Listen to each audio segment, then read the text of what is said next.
स्वागत है दोस्तों हमारे चैनल में जिसका नाम है फाइनल डिकोड। तो दोस्तों क्या हो अगर इस दुनिया में एक न्यूक्लियर वॉर हो जाए। क्या हो अगर पूरी दुनिया में जितना भी न्यूक्लियर वेपन है उसका इस्तेमाल किया जाए। क्या होगा उसके बाद, न्यूक्लियर वेपन इस्तेमाल करने के बाद कैसा नज़ारा होगा, उसके बाद का जिंदगी और दुनिया कैसा होगा। क्या आपने सोचा है? नहीं सोचा है तो आज मैं आप लोगों को बताऊंगा कि अगर एक न्यूक्लियर वार होता है मल्टी स्केल और वर्ल्ड वाइड तो उसका क्या नतीजा निकलेगा। उसके ऊपर आज हम लोग डिस्कशन करेंगे। अल्बर्ट आइंस्टाइन का एक कोटेशन है, वर्ल्ड वार 4 कब होगा मुझे नहीं पता, लेकिन वर्ल्ड वार 4 जब भी होगा तो लोग उसमें पत्थर और तलवार से लड़ेंगे, मतलब पत्थर और डंडा से लड़ेंगे। आखिर उन्होंने क्यों बोला था? क्योंकि 2 वर्ल्ड वार हो चुका था, तीसरा वर्ल्ड वार होने के कगार पे है। तो अल्बर्ट आइंस्टाइन का बोलने का था अगर 3rd वर्ल्ड वार होता है, इसके बाद 4th वर्ल्ड वार जब होगा तो लोगों के पास कुछ बचे ही का नहीं, तो तब आदमी किससे लड़ेंगे? पत्थर और डंडा से। तो सोचिए 3rd वर्ल्ड वार कितना खतरनाक होगा। इसके ऊपर बहुत सारा हॉलीवुड मूवीज भी बना हुआ है। न्यूक्लियर एपोकलिप्स के ऊपर, एटम बम अगर फटता है पूरा दुनिया में,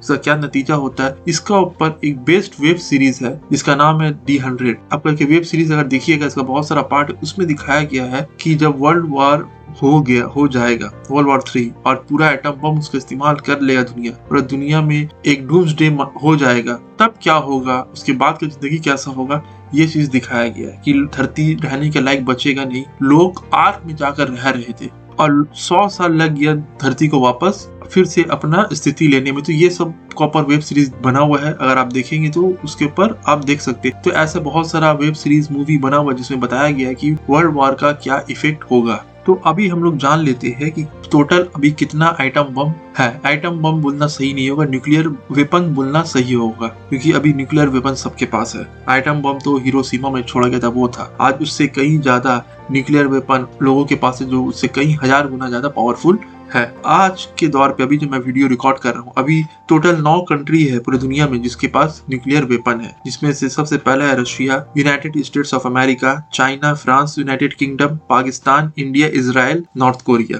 बताया जाता है टोटल अभी 12,700 न्यूक्लियर वॉरहेड्स है, जिसमें से 9,400 एक्टिव मिलिट्री स्टॉक पाइल्स में रखे हुए, मतलब एक्टिव है 9,400, जबकि ये बहुत कम न्यूक्लियर वेपन है। जब कोल्ड वॉर का दौर चल रहा था तब बोला जाता है 70,000 न्यूक्लियर वॉरहेड्स हुआ करते थे। सोवियत रशिया या जिसके पास भी वॉरहेड्स है, खासकर अब आज भी 90% जो न्यूक्लियर वेपन है वो रशिया और यूनाइटेड स्टेट ऑफ अमेरिका का, अगर वे दोनों का न्यूक्लियर वेपन को मिला दिया जाए तो 90% न्यूक्लियर वेपन यही 2 कंट्री के पास है। तो लेकिन इससे कई गुना ज्यादा 70,000 के करीब बताया जाता है। जब कोल्ड वॉर का एरा चल रहा था तो टोटल 70,000 न्यूक्लियर वेपन था, लेकिन बाद में बहुत सारा कन्वेंशन ट्रीटी के तहत ये न्यूक्लियर वेपन का जो मात्रा है उसे घटाकर 12,000 पर लेकर आ गया है। लेकिन आज भी रिपोर्ट में कुछ बताता है 14,000, 15,000, 16,000 तक का रिपोर्ट आता है। तो अभी मैं ICANW का वेबसाइट से बता रहा हूँ, तो बताया जाता है 12,700 न्यूक्लियर वॉरहेड्स है, जिसमें से 9,400 एक्टिव मिलिट्री स्टॉक पाइल में है। 70,000 वॉरहेड पहले हुआ करते थे। सबसे ज्यादा न्यूक्लियर वेपन जो है वो किसी का पास है तो वो है रशिया, 5,889। दूसरा है यूनाइटेड स्टेट्स ऑफ अमेरिका जिसके पास है 5,224। उसके बाद है चाइना के पास है 410, फ्रांस के पास है 290, यूनाइटेड किंगडम का पास है 225, पाकिस्तान का पास है 170, इंडिया का पास है 164, इजराइल का पास है 90, नॉर्थ कोरिया का पास है 30। लेकिन अमेरिका का जो न्यूक्लियर वेपन है उसने 6 अलग अलग कंट्री में क्या किया है, अपना न्यूक्लियर वॉरहेड्स को स्टेशन करके रखा है। अमेरिका ने 5 कंट्री में, अमेरिका ने 5 अलग अलग देशों में जो नेटो नेशन है उन लोगों के पास ये जो अपना न्यूक्लियर वेपन है वो इंस्टॉल करके रखा हुआ है कि अगर जरूरत पड़े तो ये सब कंट्री से भी अमेरिका न्यूक्लियर वॉरहेड्स लॉन्च कर सकता है। सबसे पहला कंट्री तुर्की में भी है, Italy, Belgium, Germany and Netherland. और बोला जाता है रशिया ने भी बेलारूस में भी अपना वॉरहेड इंस्टॉल करके रखा है, लेकिन ये कितना कंफर्मेशन है इसका बारे में कोई रिपोर्ट नहीं है। कितना वॉरहेड रखा है नहीं पता। इटली में अमेरिका ने अपना 35 वॉरहेड रखा है, तुर्की में 30, बेल्जियम में 15, जर्मनी में 15, नीदरलैंड में 15। तो ये तो है कि कितना न्यूक्लियर वेपन्स दुनिया में लोगों के पास है। और अमेरिका ने और भी 5 अलग अलग कंट्री में भी क्या किया है, अपना न्यूक्लियर वॉरहेड को इंस्टॉल करके रख दिया है। तो इतना सारा न्यूक्लियर वेपन है। तो बताया जाता है कि अगर एक न्यूक्लियर वेपन फट जाता है, एक न्यूक्लियर वेपन को फोड़ा जाता है, तो बोला जाता है उससे एस्टिमेटेड न्यूयॉर्क में अगर रशिया मारता है एक न्यूक्लियर वेपन तो बोला जाता है 5,83,107 फैटेलिटीज होगा, यानी कि इतने लोग मरेंगे। तो अभी तकरीबन 13,000 के करीब न्यूक्लियर वेपन्स है, जो कि हर एक न्यूक्लियर वेपन बोला जाता है कई गुना ज्यादा, यानी कई हजार गुना ज्यादा हिरोशिमा और नागासाकी में जो एटम बम छोड़ा गया था उससे ज्यादा पावरफुल है। ये तो हो गया कितने न्यूक्लियर वेपन्स है, इतने कंट्री अपने पास न्यूक्लियर वेपन्स रखिए। तो क्या हो अगर ये न्यूक्लियर वेपन फट जाए, यानी कि ये न्यूक्लियर वॉर हेड शुरू हो जाए, न्यूक्लियर वॉर शुरू हो जाए, तो क्या होगा? तो मान के चलिए अगर सिर्फ और सिर्फ हम लोग छोटा सिनेरियो लेते हैं कि अगर एक स्मॉल न्यूक्लियर सिनेरियो लेते हैं कि मान इंडिया और पाकिस्तान का बीच में कोई न्यूक्लियर वॉर हो जाता है, तो बोला जाता है सिर्फ और सिर्फ इंडिया और पाकिस्तान के बीच में जो न्यूक्लियर वॉर होगा इससे डिस्ट्रक्शन बहुत ज्यादा होगा। कम से कम 5 साल के लिए 7% जो कैलोरी है, एवरेज कैलोरी प्रोडक्शन है, वो घट जाएगा। तो 7% आपके नजर में लगता है बहुत कम है, लेकिन नहीं, ग्लोबल सप्लाई चेन का 7% प्रोडक्शन घट जाएगा। तो सोच सकते हैं 90% जिसके पास न्यूक्लियर वॉर हेड्स यानी कि यूनाइटेड स्टेट्स ऑफ अमेरिका और रशिया जो आज आमने सामने है, अगर इन लोगों के बीच में वॉर हो जाए और 90% इन लोग अपना न्यूक्लियर वॉर हेड को यूज कर ले, तो आप सोच ही सकते हैं कि कितना ज्यादा दुनिया में इसका प्रभाव पड़ेगा और दुनिया क्या रहने लायक बचेगा? आपका जवाब होगा नहीं। पाकिस्तान और इंडिया में लड़ाई होने में 7% कैलोरी एवरेज जो ग्लोबल कैलोरी है वो घट जाएगा, तो प्रोडक्शन घट जाएगा, तो फिर अमेरिका और रशिया का बीच में होने से क्या होगा? तो ये जो रिपोर्ट है ये पेश किए है एक ग्लोबल स्टडी हुआ जिसका नाम था रॉजर्स क्लाइमेट साइंटिस्ट एस्टिमेट। इन लोग ने एस्टिमेट किया था कि क्या होगा क्रॉप प्रोडक्शन पे। तो इन लोग यही बताते हैं कि 7% जो एवरेज कैलोरी प्रोडक्शन है, ग्लोबल एवरेज कैलोरी प्रोडक्शन वो घट जाएगा सिर्फ और सिर्फ अगर इंडिया और पाकिस्तान के बीच में न्यूक्लियर वॉर होता है तो। और ये रिपोर्ट यही कहता है कि सोचिए अगर इंडिया और पाकिस्तान के बीच में न्यूक्लियर वॉर होता है तो इतना ज्यादा 7% जो ग्लोबल एवरेज कैलोरी प्रोडक्शन है वो घट जाएगा। तो अगर रशिया और अमेरिका का बीच में न्यूक्लियर वॉर हो जाए तो कितना ज्यादा इसका इफेक्ट पड़ेगा। तो ये तो एकदम अगर छोटा सिनेरियो हम लोग ने देख लिया, कितना हजार गुना ज्यादा है पावरफुल। तो अगर क्या हो अगर न्यूक्लियर वॉर हो जाए उसका क्या इम्पैक्ट पड़ेगा। अब चले आते हम लोग इम्पैक्ट पे। तो ये तो वॉर, अब इसका इम्पैक्ट क्या पड़ेगा देखिए। अगर एटम बम फट जाता है तो इसका इफेक्ट आप देखे है नागासाकी हिरोशिमा, जिसके ऊपर बहुत सारा मूवी है, वीडियो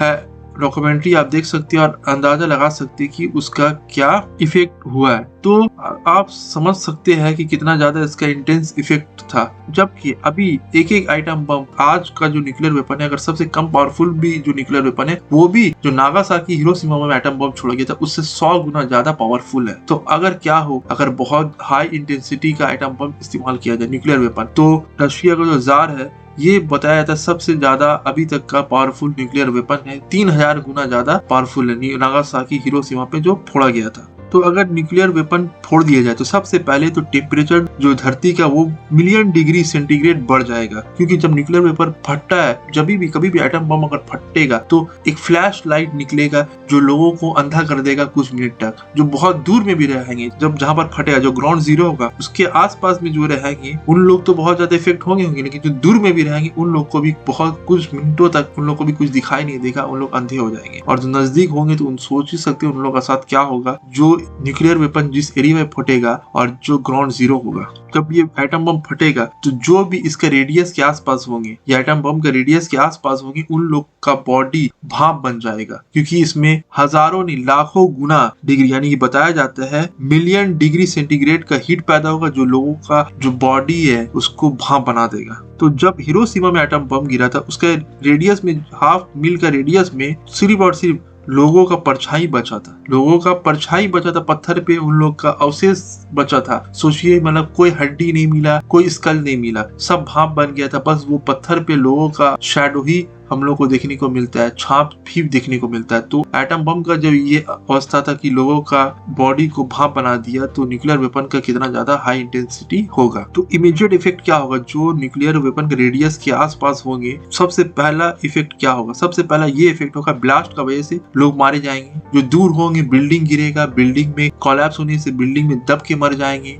हीट बहुत ज्यादा होने से लोग भाप बन जाएंगे, लोगों को 3rd degree 2nd degree 1st degree burn होगा, 3rd डिग्री बम तो इतना डेंजरस है कि लोगों को अगर कुछ देरी के अंदर अगर मेडिकल ट्रीटमेंट नहीं मिला तो वो मारे भी जाएंगे और ये रेट बढ़ता ही रहेगा। लोग भाप बन जाएंगे, लोग जल जाएंगे, जो लोग दूर होंगे उन लोग अंधा हो जाएंगे और जले हुए लोग होंगे जो भाप नहीं बनेंगे, जो रेडियस से थोड़ा दूर होंगे वो लोग जल जाएंगे और उन लोगों को ट्रीटमेंट अगर नहीं मिलेगा तो उन लोग कुछ दिन के अंदर वो भी मारे जाएंगे। तो लोगों का जो मौत का दर है वो बहुत ज्यादा बढ़ जाएगा। तो 90% बोला जाता है जो लोग उस रेडियस के अंदर आएंगे वो तो भाप बन के जल के मर जाएंगे स्लिप और स्लिप। फिर उसके बाद क्या होगा, ऑक्सीजन जिस एरिया में एटम बम फूटता है तो उसके आसपास का एरिया और उस एरिया में ऑक्सीजन का कमी हो जाता है, जिससे जो लोग जमीन के अंदर भी अगर होंगे, ग्राउंड के अंदर एक टनल में होंगे, वो लोग तो ब्लास्ट से तो हो सकता है बच जाएंगे। अगर बिल्डिंग कोलैप्स हुआ फिर भी बच गए, उन लोग दबे नहीं, लेकिन उन ऑक्सीजन की कमी का वजह से हो सकता है कि वो लोग भी ज्यादा दिन सर्वाइव ना कर सके। तो लोगों अंधा हो जाएंगे, लोग जल जाएंगे, इंटरनल ब्लीडिंग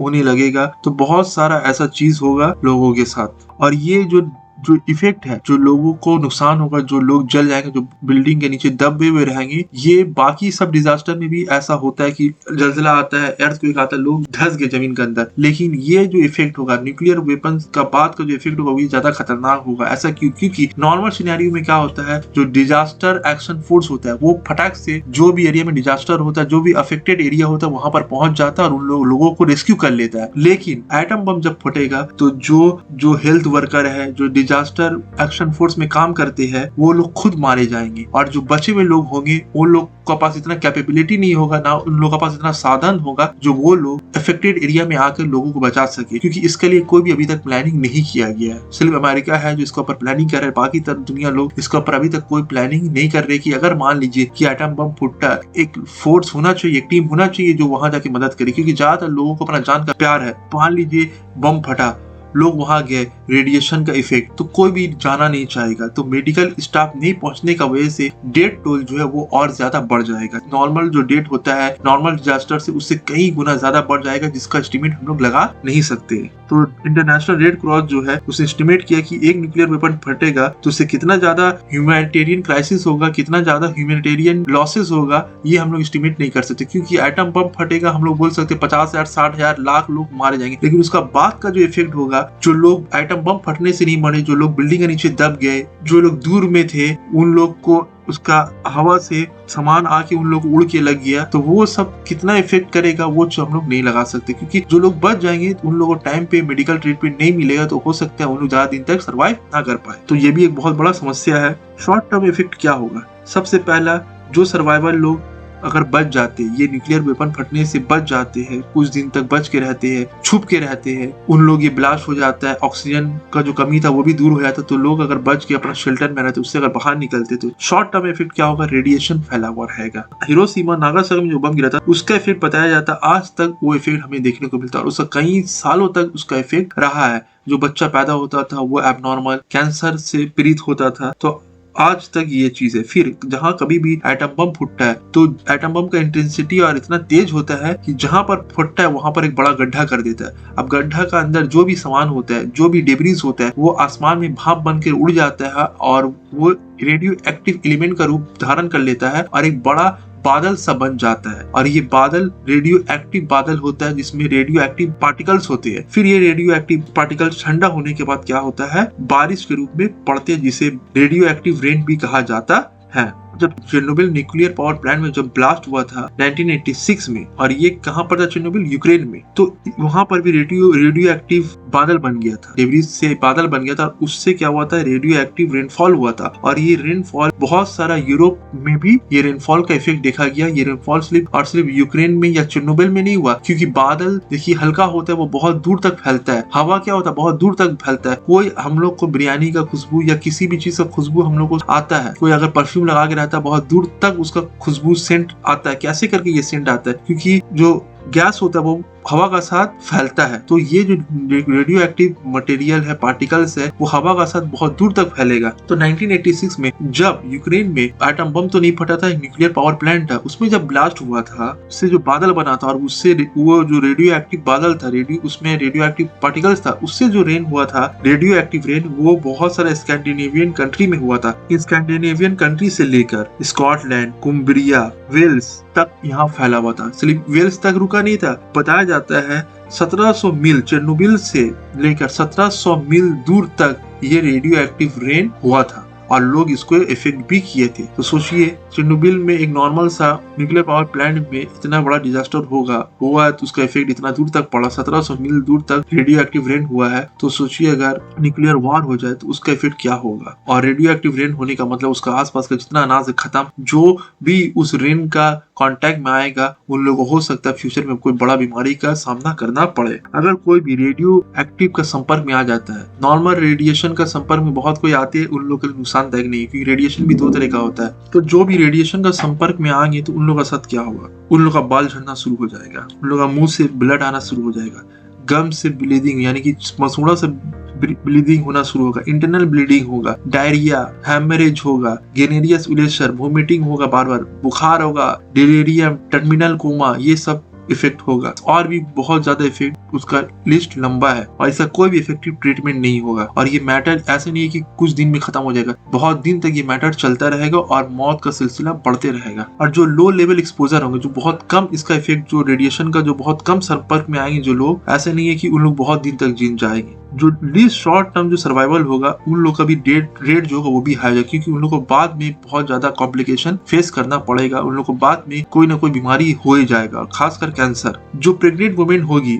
उन लोग का मिसकैरेज हो जाएगा। और जो भी बच्चा अगर वो लोग जन्म मिसकैरेज नहीं होता है, वो पावरफुल वुमेन होती है, वो अगर बच्चा जन्म दे भी देती है तो वो बच्चा डिसेबल पैदा होगा। तो ऐसा इफेक्ट हिरोशिमा में भी हुआ है। और अगर आप वाइस का एक वेब सीरीज, एक डॉक्यूमेंट्री था, उसमें बताया था कि जब अमेरिका और इराक का वॉर होता था, अमेरिका ने बहुत सारा ऐसा वेपन इस्तेमाल किया था जो बहुत खतरनाक था। तो उसका इफेक्ट ये हुआ कि जो बहुत सारा शहर में जो लोग थे, खासकर फेलुजा शहर वहां पर है, वहां डिसेबल बच्चा पैदा होना शुरू हो गया। तो इसका इफेक्ट अमेरिका जहां भी जाता है वो अपना साथ बर्बादी लेके जाता है। तो ये चीज होता है लेकिन इसके ऊपर कोई भी बात नहीं करता है। तो ऐसा ही चीज है कि जब नॉर्मल सा केमिकल यूज किया, जबकि नॉर्मल नहीं, वो केमिकल यूज करना नहीं चाहिए, फिर भी वो न्यूक्लियर मटेरियल नहीं था, उससे जब इतना डिसेबल बच्चा पैदा होना शुरू हो गया तो सोचिए अगर एटम बम फटेगा तो उससे कितना ज्यादा नुकसान होगा और कितना ज्यादा डिसेबल बच्चा पैदा होगा। जो बच्चा अगर डिसेबल पैदा होने के बाद बच भी जाता है तो वो जिंदगी उसका बहुत खराब गुजरेगा। और जो इंजर पर्सन होंगे उन लोग का इंजरी जल्दी ठीक नहीं होगा, बहुत स्लो रेट में उन लोग का इंजरी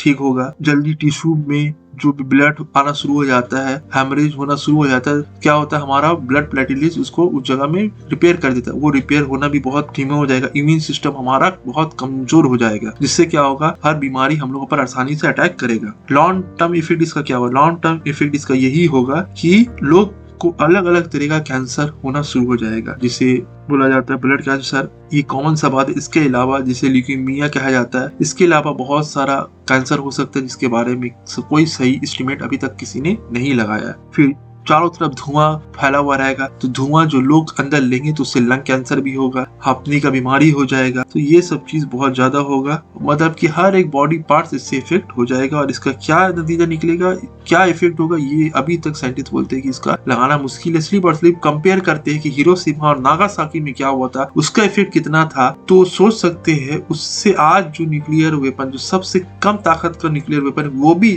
नागासाकी हिरोशिमा में जो एटम बम फेंका गया था उससे 100 गुना ज्यादा ताकतवर है। तो सोच सकते हैं कि उसका कितना ज्यादा इफेक्ट पड़ेगा, पूरा पॉपुलेशन पूरा तितर बितर हो जाएगा। तो जब एटम बम फेंका गया था हिरोशिमा में, तो बोला जाता है 1,40,000 लोग मरे थे सिर्फ और सिर्फ दिसंबर 1945 आते आते। फेंका गया था कब, एक 6 अगस्त, एक 9 अगस्त को। तो जो हिरोशिमा फेंका गया था उसमें 1,40,000 लोग मारे गए दिसंबर 45 आते थे। अगस्त में कुछ 40-50,000 लोग मारे, लेकिन उसका आफ्टर मार्ट इफेक्ट की वजह से दिसंबर 1945 आते आते 1,40,000 लोग मारे गए। और ये डेथ टोल जो है वो 2 लाख तक पहुंच गया 1950 होते होते। जो भी लोग इसका इफेक्ट में आए थे उन लोगों का तादाद कितना हो गया, 2 लाख तक पहुंच गया था। तो नागासाकी में जब बम गिरा था उससे 70,000 लोग मारे गए 1945 का खत्म होते होते, और 1950 का खत्म होते होते 1,40,000 लोग मारे गए। तो जो भी हो, अंदर एस्टिमेट यही बताता है। आपका जाकर हिरोशिमा में 1,40,000 और नागासाकी में 75,000 लोग बोला जाता है एस्टिमेटेड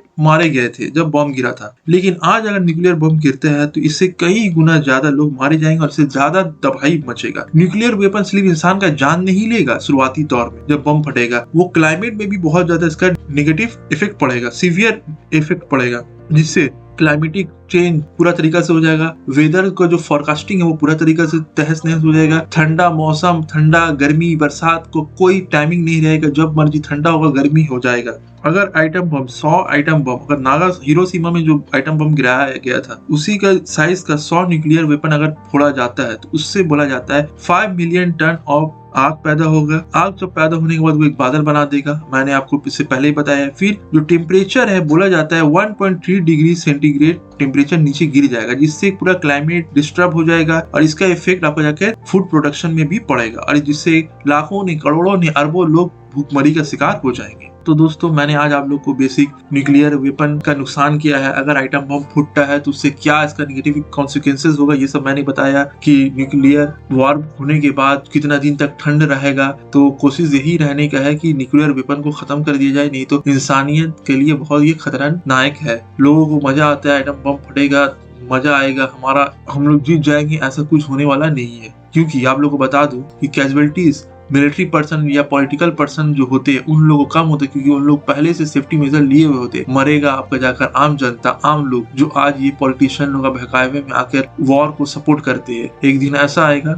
जब वॉर तो होगा लेकिन खाने के लिए लैंड में कौन लगा हुआ रहेगा? आम जनता। फिर यही आर्म फोर्स और यही नेता लोग आपको खाना अब तक पहुंचाएगा नहीं और आप लोगों को खाने के लिए गोली भी खाना पड़ेगा। तो हो सकता है कि फ्यूचर बहुत टफ हो, क्योंकि अभी जो सिनेरियो पूरा चल रहा है इंटरनेशनल लेवल पे कुछ अच्छा तरफ नहीं जा रहा है। तो आशा करता हूँ कि आप लोग वॉर से दूरी रहिएगा और न्यूक्लियर वेपन को खत्म करने का प्रयास करिए, ताकि ये न्यूक्लियर वेपन को खत्म कर दिया जाए, नहीं तो इससे फ्यूचर में बहुत ज्यादा दर्दनाक माहौल होने वाला है। अगर वर्ल्ड वॉर 3 होता है तो इसका नेगेटिव कॉन्सिक्वेंसेस बहुत बुरा होगा। Thanks for watching friends.